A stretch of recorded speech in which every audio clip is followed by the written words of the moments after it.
Good morning, good afternoon, at good evening mga ka-Alvin. Kung anong oras mo mapapanood itong video vlogs natin to. Ito po, yung mga nagtatanong about dun sa na-post natin na unang vlog natin at first time natin mag-vlog about sa poultry supply. Kung paano magpatayo ng poultry supply at paano mag-business ng poultry supply.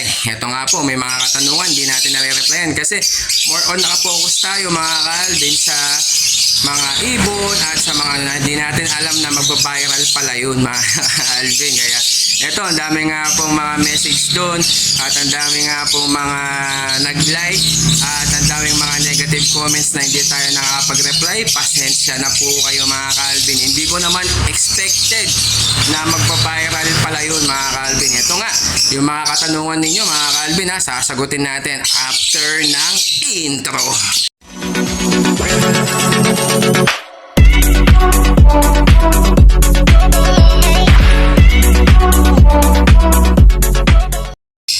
At ayan mga Calvin, muling nagbabalik tayo sa ating content na nag-viral.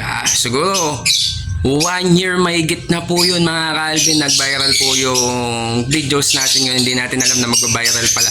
Maraming gustong mag-business ng poultry supply. Kaya ito po yung mga katanungan at mga kasagutan na hinihintay ninyo mga Calvin, kasi may mga nagtatanong sa atin. Sabi nila kung saan pwedeng kumuha ng mga stocks.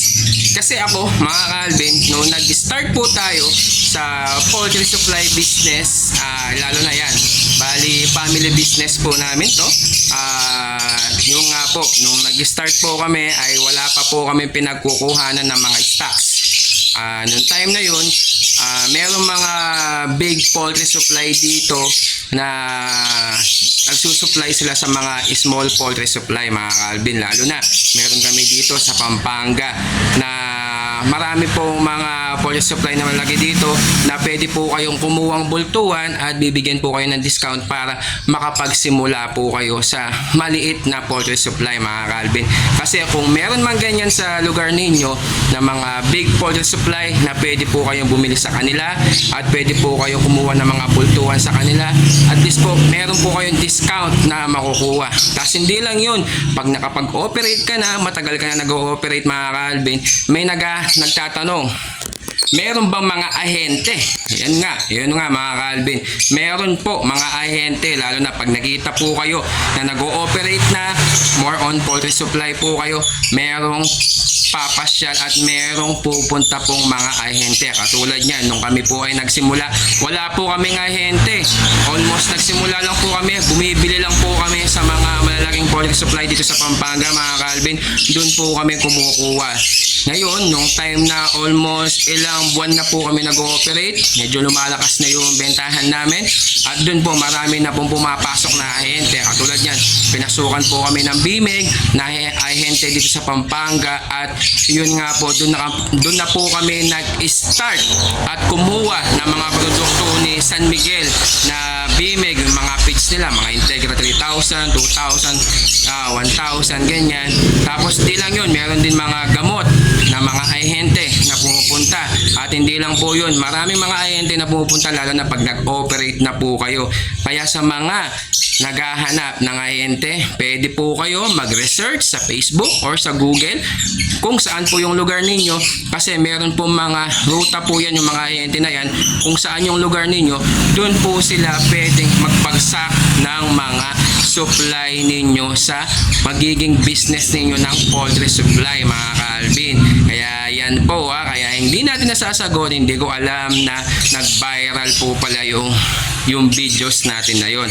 At saka eto pa mga Calvin, kailangan bago mo pasukan itong business na to, lalo na maano sa mata to, itong business na poultry supply, kahit sabihin natin na napakaliit lang ng business mo, na hindi ka mukha na sari-sari store na hindi mo na kailangan ng business permit sa munisipyo. Kahit na barangay permit lang sa sari-sari store, pwede po yan.